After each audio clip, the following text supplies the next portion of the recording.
We are presented here today with HAWKS Talk. Streaming live from HAWKS Talks. Streaming live from HAWKS Talks, Johnson AFC. HAWKS Talks. Are you tuned in to HAWKS Talks? Hello, listeners and talkers and first-timers. Welcome to HAWKS Talks podcast. Hopeful, audacious, wise, Kindred, successful. Would you all kindly follow us on Spotify, Apple iTunes, at www.johnson@mmps.org. I am your host, Courtney. I'm from the Bahamas. My co-host here today with me is Anthony and Casey. Today we have a very special guest, Mayor O'Connell. Good morning. Good morning, HAWKS Talk listeners. Today we have an incredibly special guest joining us. It's not every day we get the opportunity to sit down with someone who's leading our city and working hard to make Nashville a better place for everyone who calls it home. We're thrilled to welcome Mayor O'Connell to HAWKS Talk podcast. Mayor O'Connell grew up right here in Nashville, which gives him a unique perspective on challenges and dreams of our city. He's known for deeply being connected with the community and passionate about making Nashville a city that works for everyone, from supporting education and youth programs to focusing on sustainability, safety, and inclusivity. He brings fresh ideas and a commitment to a positive change for all Nashvillians. Mayor O'Connell, thank you for taking your time to join us on HAWKS Talk. We're excited to learn more about your journey, your vision for Nashville, and how young people like us can play a role in shaping the future of our city. Welcome to the podcast. Glad to be here. Glad to be at the home of the Hawks. Okay, let's get started.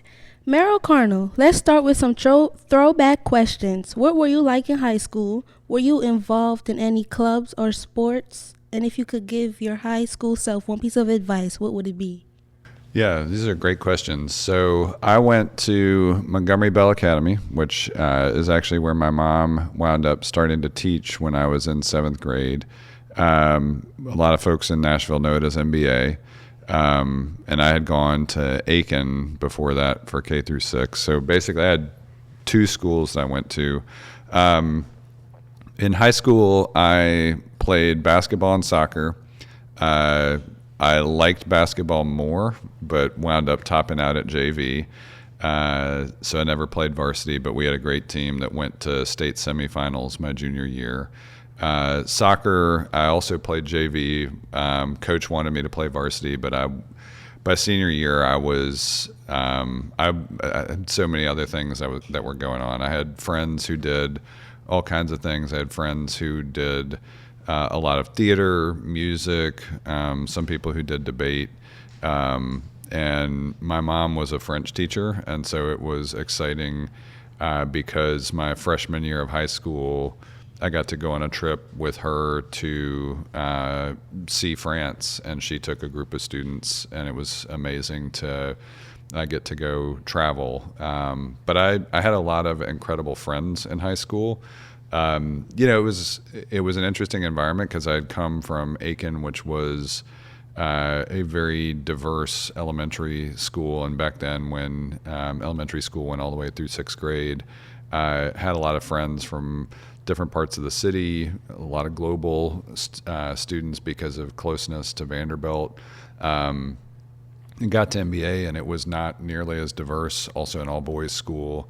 So I didn't have as many different types of friends in Nashville when I went to college as I did leaving Aiken, coming to MBA. And so there were a lot of clubs. I did a lot of service activity. I did a lot of soup kitchens. I worked on things like recycling on campus. Did service projects kind of all over the city. And I mean, overall, it was a great experience because I did get to see so much of the city through a bunch of different things, through sports, through service, through where my friends lived, and I learned a ton. I liked school, actually. Okay, Mr. Mayor, are you a retired teacher? No, my mom is a retired teacher. She taught for 40 years. I learned a lot about teaching from watching her teach, but it actually was hard for me to think about being a teacher because I saw both things. I saw how much she loved it, but I also saw how tiring it was for her. Yes. Teaching is a very challenging job. Later, when I got back to Nashville, after college, I was lucky because one of the people I was working for was involved in the Pencil Foundation. So I actually took my love of math and spent some time tutoring fourth graders in math, which was a great experience. But I, I did not ever spend time as a classroom teacher. Okay, yes, sir. So Nashville is such a big city with a lot of unique schools. From your perspective, what role do alternative schools like Johnson Learning Center play in helping all students succeed? Well, I was glad right before I got to sit down with you all to have Myron kind of take me through a quick tour of Johnson, and it is really great to see all of the options for, I think, you all having some exposure to recognizing that, one, growing up is just hard on its own, and so having tools and resources and people around you that can help with anything from anger management to recognition that the challenges you're facing may not be, like you may not be the only person that is experiencing a challenge. That this is something that you all are all on a journey of growing up together. And I think all of those things, I mean, you all will tell me, I hope, but it seems to me like, I mean, already, even just before we started recording, knowing that you have an interest in going on to Nashville State, it sounds like the things that have happened here at Johnson have really helped you focus on your future and know what you want to do next. Yes, sir. It also just made me realize to put my energy towards something way better, and also just to do the time to have some. Well, also to have the time to do something more positive, and also productive too. Yeah. So, Nashville has so many cool spots and traditions. If you had to pick, what's your favorite place or thing to do in Nashville?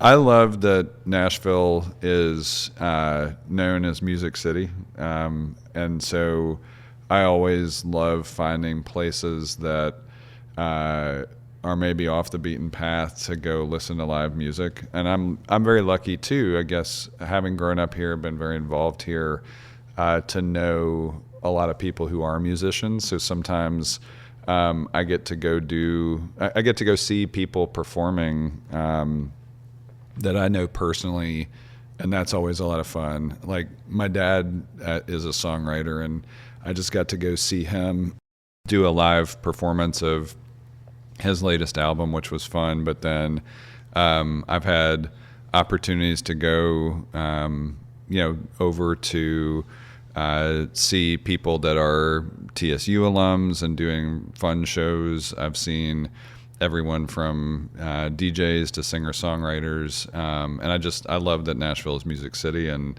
that we have so many places to experience music in the city. Oh, yes, sir. Yes, sir. Mental health is really important to students our age. What is Nashville doing to support mental health resources for students? And are there any programs we should know about? Yeah. For us, it was a priority. We knew how hard, and I saw it under our roof. I've got two daughters, both of whom, one is in elementary, one is in middle school right now. And COVID in particular was such a hard time for anybody involved in education, for students, for families, for teachers, for faculty. The mental health outcomes of COVID were hard for a lot of folks. So we knew that we got some money from the national level to help with some of those challenges. And we put a lot of the education money into programs that we started. And so every school in the city now has a school nurse. We expanded social emotional learning opportunities, but that money only happened once. And so we knew that as a city, we wanted to continue those things. And so the school districts came to us and said, we did a lot of these things on a one-time basis that we want to continue on an ongoing basis. Can you help us fund those? And so as a city, we tried to make sure that those things, like having both physical health and Excuse mental me. health. Yeah. Would you like to pause to Sure. drink some water? Thank you. No, it's interesting because we wanted those things to continue. We wanted all the things that we did, knowing that COVID was hard, was not just one time, that people growing up through that had been isolated from one another, maybe had to figure out distance learning, could only see their teachers on screens for a long time, could only see their friends on screens for a long time. That all of these things that used to happen, even sports, it was much harder. And so we knew that this was a big deal. And so we, I hope I know that at Johnson, you all have a lot of resources for social emotional learning, but we wanted to expand that to more schools. So that's there. But one thing that we're doing right now that I was again mentioning before we started the show was the Mayor's Youth Summit is happening today. And it's a way for me and people in the mayor's office to engage with young people. And already our director of Children and Youth Initiative sent me a message this morning because she's been there all day. I'm going to go over after I talk with you all. But one of the top concerns for students across the city is still mental health. So we want to hear what other things are not in place today that we should maybe put in place for students. Imagine it's 10 years from now and you've achieved everything you dreamed of as mayor. What does Nashville look like? What changes will we see around us? Yeah, some you should be able to truly see and experience. You all at Johnson are in a very urban context in Nashville, but one thing that we just did on Election Day is that voters approved a program that I had been working on for a long time to improve transit service, to build sidewalks in neighborhoods across the city, to change some of our big streets like Dickerson Pike, Gallatin, Nolensville, Murfreesboro, and to put more transit service there so that more people have more affordable and reliable access to the city, even if they don't have access to a car. So whether you walk or bike or are a transit user, and yes, also if you're a motorist, that you'll see those changes. So there should be all over the city 10 years from now, much nicer sidewalks, better places for especially young people to be able to access the world around them, connect up to greenways, have access to parks and libraries, even be able to get to school more easily. So that's something that should be in place 10 years from now. I also think that the work that we're doing on the east side of the Cumberland River, not only will there be a new Titan Stadium, our hope is that there will also be a great set of new neighborhoods there that have places that are affordable for people to live, so that there is a whole new area that just used to be parking lots that is a whole very vibrant district along the banks of the Cumberland River that is full of activities for families, that people can afford to live there, that there are new parks, that the heart of the city feels like something other than this industrial riverfront, but instead a place where people belong and should be. I think beyond that, though, my hope is that 10 years from now, a city that's gotten more expensive feels like more people can live here comfortably and have more opportunities in front of them, that the city is fundamentally safer, that we have invested in things like childcare for families with multiple kids, with working parents, that we have both better transportation and infrastructure, but also more affordable housing options. And so it's not necessarily one shiny object that I think would be there, but rather a city that serves everyone who lives here better. Yes, sir. That's good right there. So a lot of us are interested in leadership, whether it's through school, clubs, sports, or even community projects. What advice do you have for us young leaders, and what's one quality you think every leader should have? and I'm glad you asked this because I forgot to give my advice to my younger self.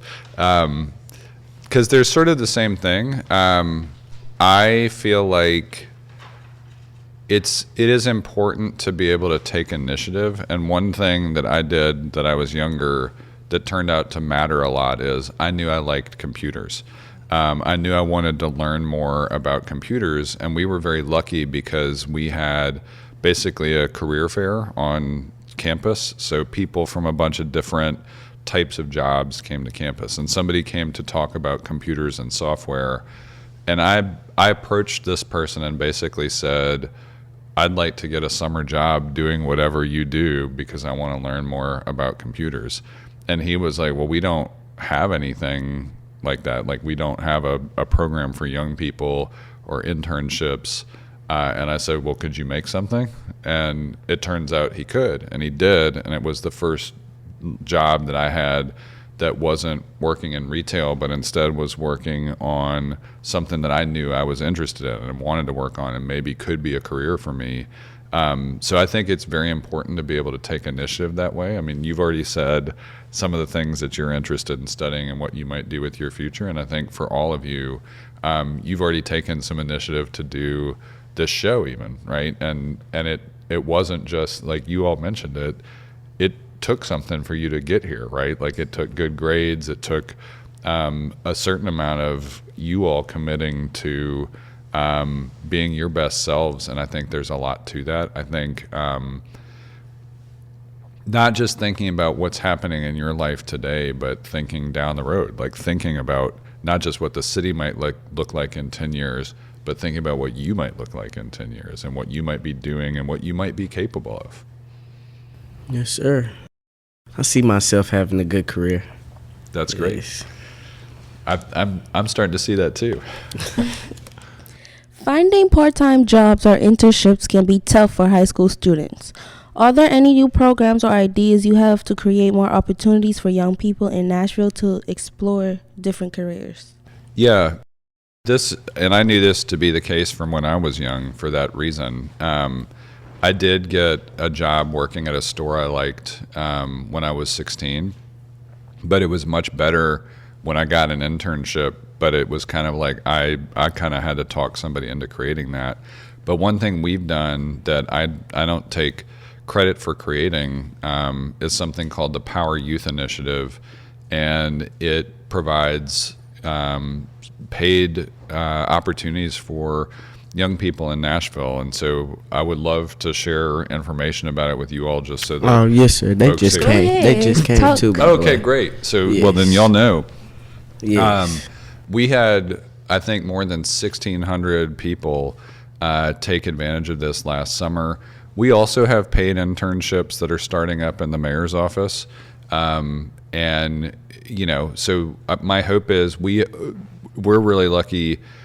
Our interns last summer, our Mayor's Youth Council, which is involved in helping organize the Mayor's Youth Summit, and a lot of the Power Youth Initiative partners brought a whole group of young people together, not just to talk about those opportunities for internships and paid work, but also things that were on the minds of young people, including things like safety and gun violence. And so it's really great to combine those opportunities to start to earn some money and think about careers, but also to have a place to gather to talk about things that everybody's experiencing right now. So Power Youth Initiative is a big thing, but I also, we're focused on some small business development, making sure that young people in schools across the city can connect to businesses that are up and running right here in Nashville. So, sir, what would we have to do to apply?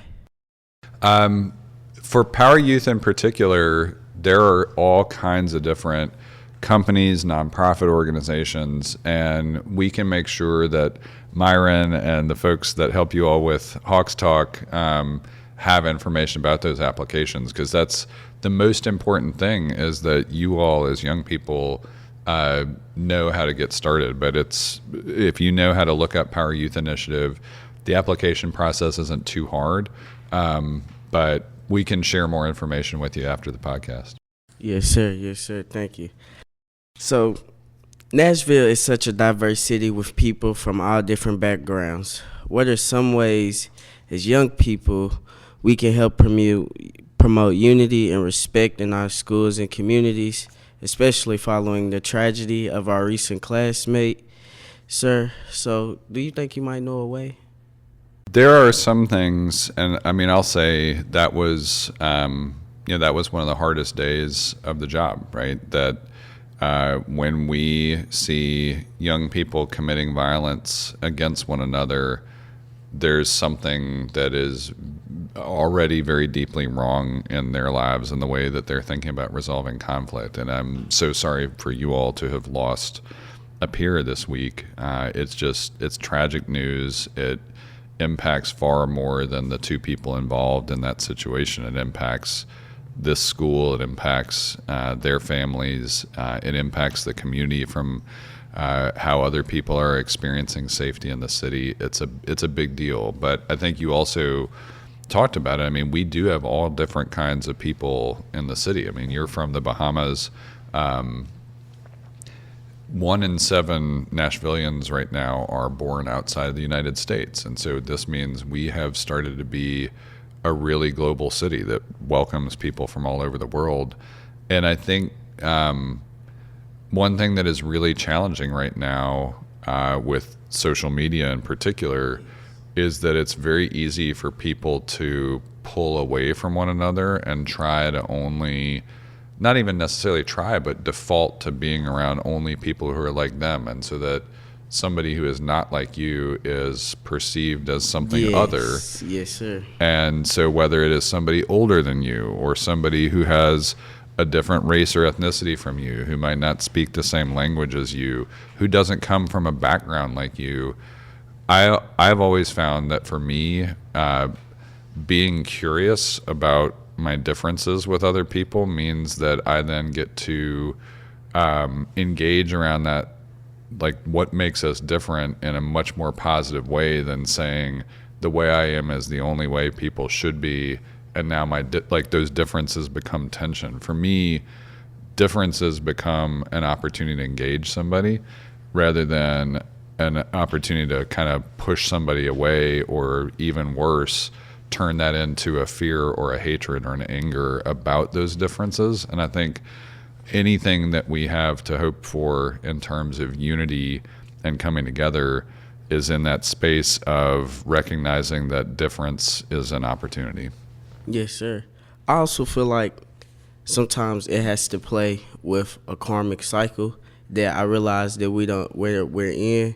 But once we break that cycle and realize actually what we're doing, then maybe we can have a start to leading on a different path, a better path. But also, sometimes we don't really think about what we finna do because we 15, 14. I know certain parts in our brain haven't developed where we could think rational or think the right in this situation. Like, is this really the right thing to do? Or maybe should I walk away?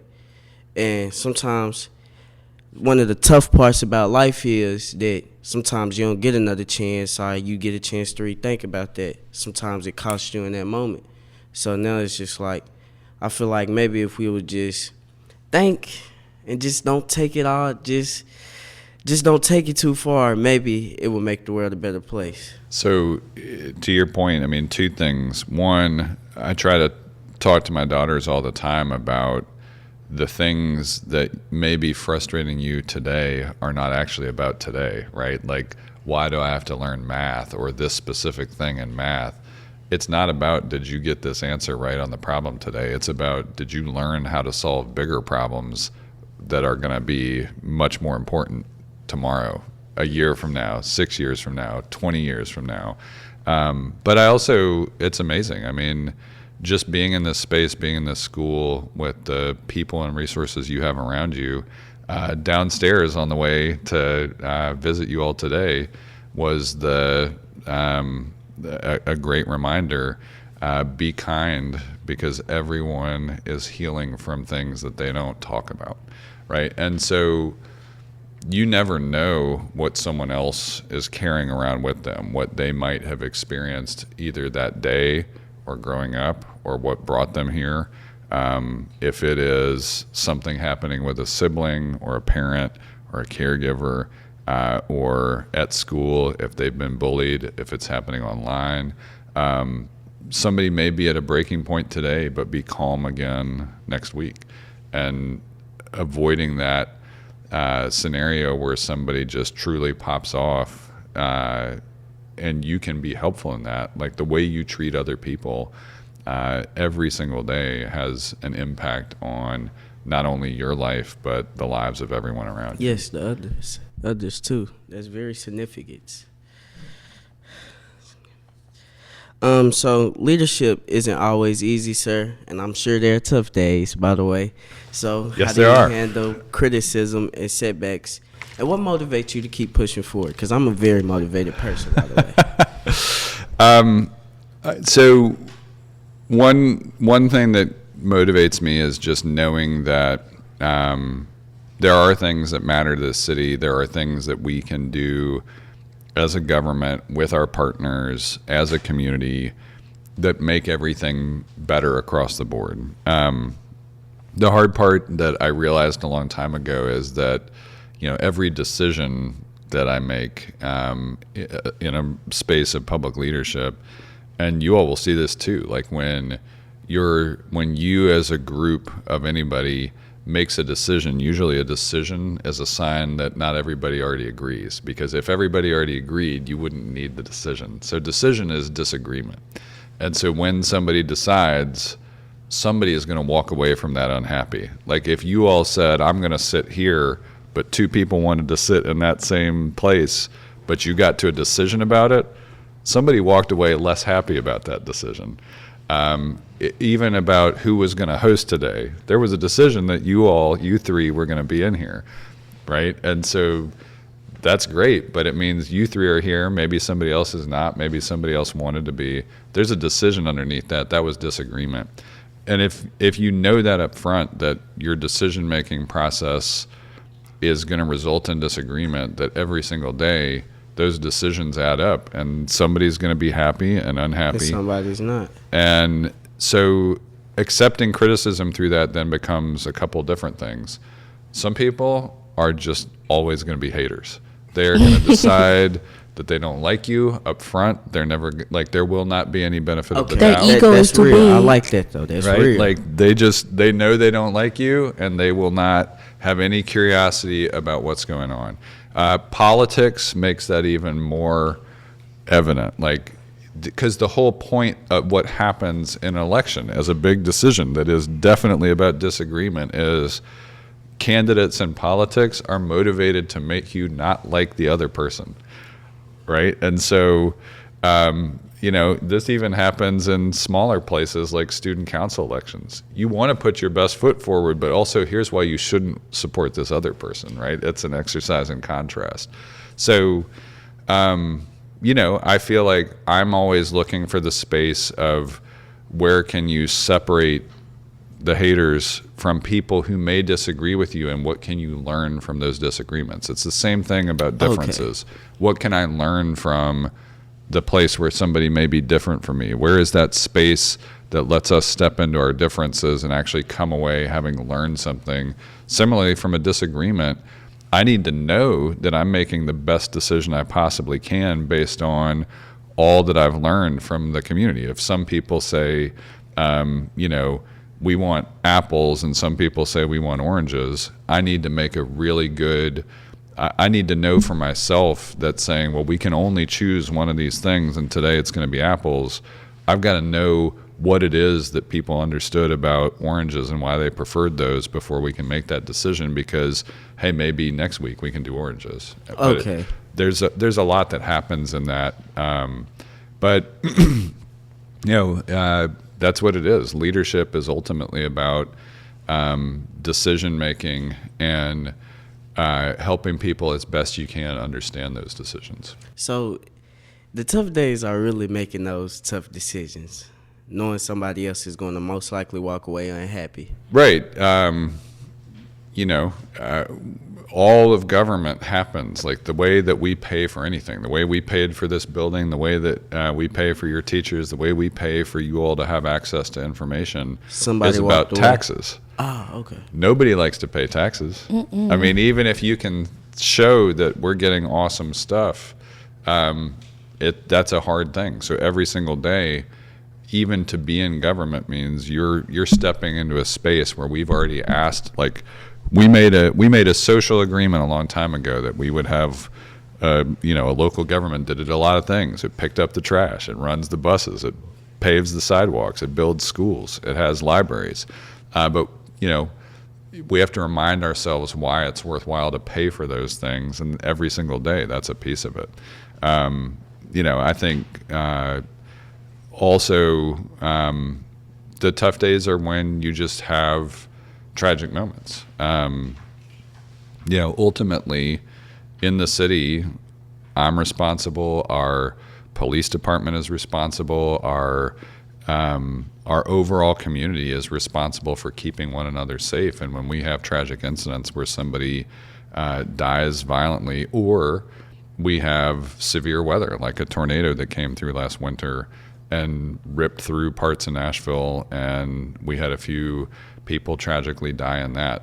Those are also tough days. So some of it is decision making, and some of it is just the tragedies that happen. Causes. Yeah. Yes, sir. So, one fun fact. Can you tell us one surprising or fun fact about yourself that most people didn't know?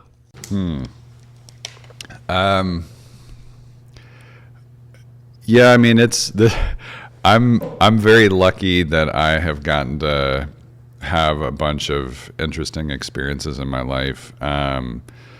Let's see, what is a fun fact about me that nobody might know yet?